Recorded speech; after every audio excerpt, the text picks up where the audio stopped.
100 ஆண்டுகளுக்கு முன்பு கோட்டயம் மாவட்டம் வைக்கம் மகாதேவர் கோவில் இருந்த தெருவில் உழைக்கும் அடித்தட்டு மக்கள் நடக்க அனுமதி கிடையாது. கோவிலை தாண்டி செல்ல வேண்டும் என்றால் 2-3 ஃபர்லாங் தூரம் சுற்றித்தான் செல்ல வேண்டும். மாதவன் என்னும் வழக்கறிஞர் வழக்காடுவதற்காக நீதிமன்றத்துக்கு சென்று கொண்டிருந்தார். நீதிமன்றம் அரண்மனைக்குள் இருந்தது. ராஜாவின் பிறந்த நாள் என்பதால் அரண்மனையில் பந்தல் போட்டு வைத்திருந்தார்கள். நீதிமன்றமும் பந்தலுக்குள் அகப்பட்டுக் கொண்டது. யாருக்கும் எதற்கும் அசைந்து கொடுக்காத விஷ விருட்சங்களாக வளர்ந்து நின்ற சாதியும் மதமும் மாதவனுக்கு அனுமதியை மறுத்தது. நீதியை நெருங்குவதை தீண்டாமை தடுத்து நின்றது. மாதவன் விடவில்லை. அண்ணல் காந்தியடிகளின் ஆலோசனையில் தலைவர்கள் காங்கிரஸ் கட்சியுடன் 1924ஆம் வருடம் மார்ச் 30 அன்று தெருவுக்குள் நுழையும் சத்தியாகிரக போராட்டத்தை தொடங்கினார்கள். உயர் சாதியினரும் விடவில்லை. வைக்கம் போராட்டத்திற்கு எதிரான இயக்கத்தை உருவாக்கினர். காவலர்கள் போட்டிருந்த தடுப்பை கூட நெருங்க விடாமல் போராட்டக்காரர்களை தடுத்தார்கள், மிரட்டினார்கள். கண்ணிருந்தால் தானே பாதை தெரியும் என சுண்ணாம்பு நீரை கண்ணில் வீசி பார்வையை பறித்தார்கள். போராட்டம் தளராமல் தொடர அரசனுக்கு மூக்கு வியர்த்தது. T K. Madhavan, Kesava Menon, George Joseph என 19 தலைவர்களையும் கைது செய்தார். போராட்டத்தை வழிநடத்த தலைமை இல்லை. சிறையில் அடைப்பட்ட தலைவர்களுக்கும் வேறு வழியில்லை. காங்கிரஸ் கமிட்டிக்கு கடிதம் எழுதினார்கள்.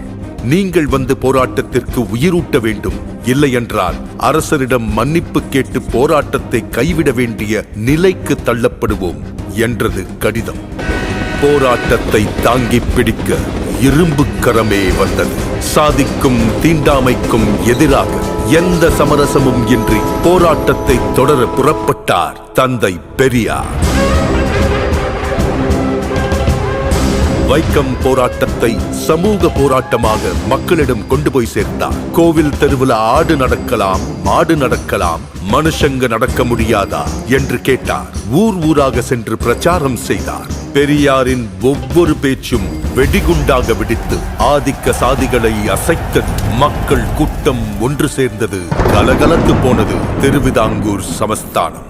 பெரியார் பேசுவதற்கு நீதிமன்றம் தடை விதித்தது. தங்கள் உத்தரவுக்கு மதிப்பளிக்க முடியாமைக்கு வருந்துகிறேன் என பெரியார் பதிலடி கொடுத்தார். கைதும் செய்யப்பட்டார். 1 மாதம் சிறையில் இருந்து திரும்பிய பெரியார் மறுபடியும் வைக்கம் சென்றார். மீண்டும் பிரச்சாரம், மீண்டும் சிறை. இம்முறை 4 மாத கடுங்காவல் தண்டனை. மலையை சிறை என்ன செய்துவிட முடியும்?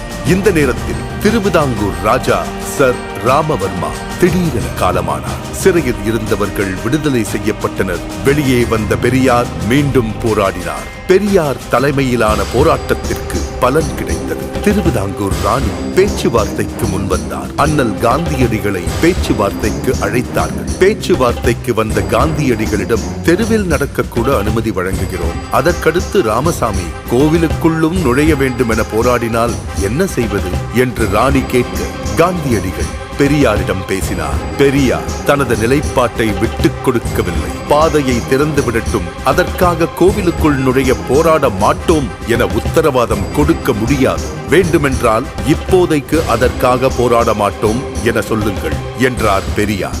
பெரியாரை தன் வழிக்கு கொண்டு வர முடியாது என காந்தியடிகளுக்கு புரிந்தது. பெரியாரின் நிபந்தனையை ராணியும் ஏற்றார். கோவிலை சுற்றியிருந்த 3 தெருக்களிலும் உழைக்கும் மக்களின் பாதங்கள் பதிந்தன.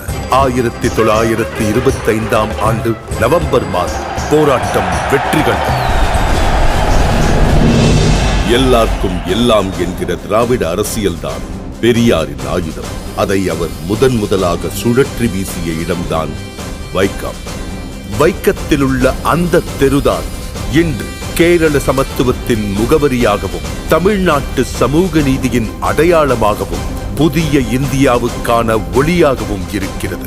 இம்மாபெரும் போராட்டத்தின் தொடர்ச்சியாக பொது உடைமையும் சமூக நீதியும் சமத்துவமும் தழைத்தோங்கும் ஆட்சியை அளித்து வருகிறார் கேரள முதல்வர் உயர்திரு பினராயி விஜயன் அவர்கள். அனைத்து சாதியினரும் அர்ச்சகராகலாம், என சட்டம் இயற்றினார் முத்தமிழறிஞர் டாக்டர் கலைஞர் அவர்கள். அதை நடைமுறைப்படுத்தினார் தமிழ்நாடு முதல்வர் உயர் திரு மு.க. ஸ்டாலின் அவர்கள்.